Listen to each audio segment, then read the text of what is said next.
চীনের লাদাখে ঢুকে পড়ার কথা স্বীকার করে ভারতীয় বিদেশ মন্ত্রকের মুখপাত্রের সাংবাদিক বৈঠক। এক কোপে ধূলিসাৎ সশক্ত মোদির সাফল্যের দাবি।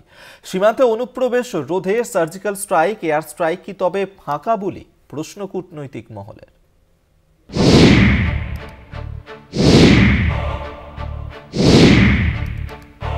ভারতীয় ভূখণ্ডে চীনের অনুপ্রবেশের কথা কার্যত স্বীকার ভারতের বিদেশ মন্ত্রকের। লাদাখের 2 এলাকায় চীনের দখলদারির প্রতিবাদে সরব হয়ে বার্তা দিলেন ভারতের বিদেশ মন্ত্রকের মুখপাত্র Randhir Jaiswal.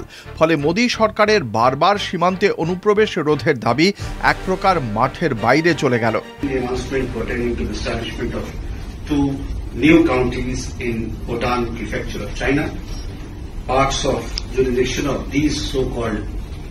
Counties fall in India's union territory of Ladakh.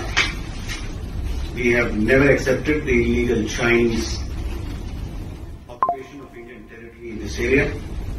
Creation of new counties will neither have a bearing on India's long-standing and consistent position regarding our sovereignty over the area, nor lend legitimacy to China's illegal and forcible occupation of the same.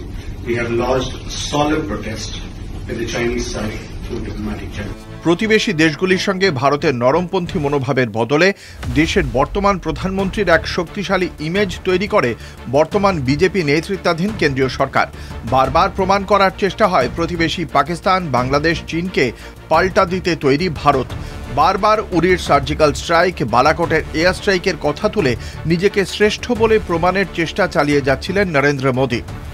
हम surgical strike की बात करते हैं तो कांग्रेस का पेट दर्द इतना बढ़ जाता है कि बस पूछिए ही मत। और जब गलती से कोई बालाकोट का नाम लेता है तो कांग्रेस दर्द के मारे उछलने लगती है, छटपटाने लगती है। গত বছরই লাদাখ গিয়ে চীনা অনুপ্রবেশের দাবি তোলেন রাহুল গান্ধী। সেই নিয়ে স্বরাষ্ট্র মন্ত্রককে কটাক্ষ করেন কংগ্রেস সাংসদ।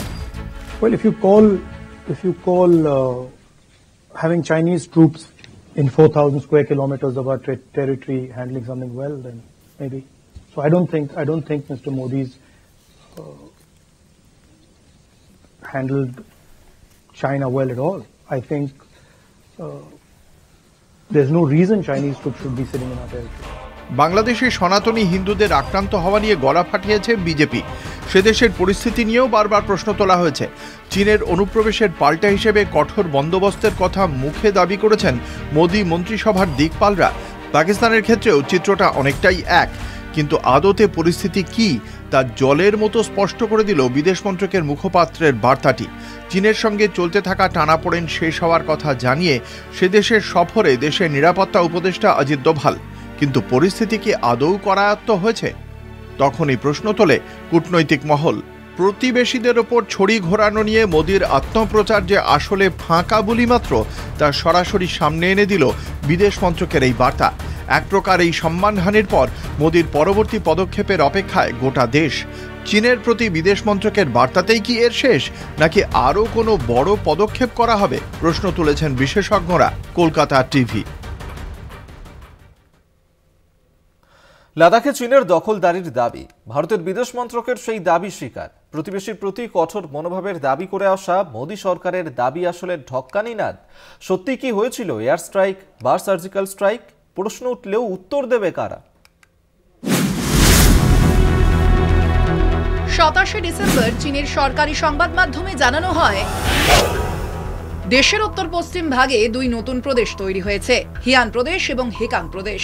2 প্রদেশ পরিচালনা করা হবে হোতান শহর থেকে। চীনা কমিউনিস্ট পার্টি এবং স্টেট কাউন্সিলও নতুন প্রদেশের অনুমোদন দিয়েছে বলে দাবি করা হয়েছে। চীনের দাবি করা এই 2 প্রদেশের মধ্যে পড়ছে লাদাখের কিছু অংশ।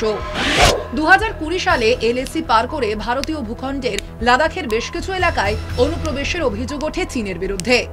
15 জুন গালওয়ানে চীনা ফৌজের হামলায় নিহত হন 20 জন ভারতীয় সেনা। পাল্টা হামলায় বেশ কিছু চীনা সেনারও প্রাণ যায়।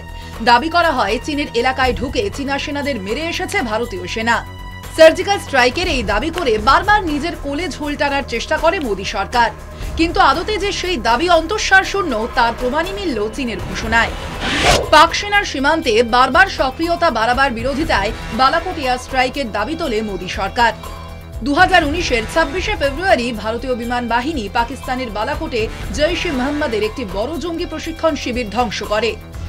মাত্র 8 মিনিটের এই হামলায় বেশ কয়েকজন জঙ্গি প্রশিক্ষক এবং আত্মঘাতী বোমা হামলাকারী নিহত হয়।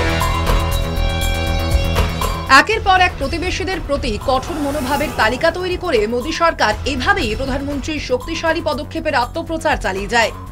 কিন্তু সেই প্রচার যে আসলে ফাঁকা বুলি, ঢক্কানি নাদ তা প্রমাণ করে খোদ স্বরাষ্ট্রমন্ত্রকেই স্বীকার করল চীনের দখলদারির কথা। কলকাতা টিভি।